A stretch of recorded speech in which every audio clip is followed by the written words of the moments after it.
കാലം മാറുന്നതിനനുസരിച്ച് പഠിക്കുന്ന കോഴ്സിലും അപ്ഡേഷൻ കൊണ്ടുവരേണ്ടത് അത്യാവശ്യമല്ലേ? ഇന്റീരിയർ ഡിസൈനിങ് പഠിച്ചാൽ ജോലി കിട്ടുമോ എന്നുള്ള പേടിയുണ്ടോ?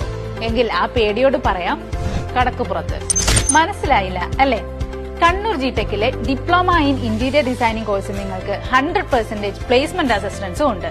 അപ്പോ ഇനി ജോലി കിട്ടുമോ എന്നുള്ള കാര്യത്തിൽ പേടി വേണോ? കൂടാതെ 3D മോഡലിങ്ങിനെ കുറിച്ച് A to Z കാര്യങ്ങളും കോഴ്സിന്റെ കാലയളവിൽ ഞങ്ങൾ പഠിപ്പിക്കുന്നുണ്ട്. മാറുന്ന കാലത്തിന്റെ കോഴ്സാണ് ഇന്റീരിയർ ഡിസൈനിങ്. +2 യോഗ്യതയുള്ള ആർക്കും അത് കണ്ണൂർ ജിടെക്കിൽ നിന്നും പഠിക്കാം. സിലബസ് എല്ലാം അപ്ഡേറ്റഡ് ടെക്നോളജി പ്രകാരമുള്ളതാണ്. സോ എല്ലാം കൊണ്ടും കാലത്തിനൊത്ത കോഴ്സാണ്. കൂടാതെ പ്രമുഖ ഇൻഡസ്ട്രികളിലേക്കുള്ള വിസിറ്റ്സും കണ്ണൂർ ജിടെക് ചെയ്യുന്നുണ്ട്. ജിടെക്കിലെ ലാബ് ഫെസിലിറ്റി അടിപൊളിയാണ്. കൂടാതെ ഇൻഡസ്ട്രിയൽ എക്സ്പീരിയൻസ് ഉള്ള ടീച്ചേഴ്സും അറ്റ്മോസ്ഫിയറും എല്ലാം കണ്ണൂർ ജിടെക്കിനെ വേറെ ലെവലാക്കുന്നു. എല്ലാം കൊണ്ടും അഫോർഡബിൾ ആണ് ജിടെക് പ്രൊവൈഡ് ചെയ്യുന്ന ഈ കോഴ്സ്. ജോലി കണ്ണൂർ ജിടെക് ഉറപ്പു നൽകുമ്പോൾ ഭാവി ആലോചിച്ച് വെറുതെ സമയം കളയണോ? ഉടൻ തന്നെ അഡ്മിഷൻ എടുക്കൂ കണ്ണൂർ ജിടെക്കിൽ നിന്നും.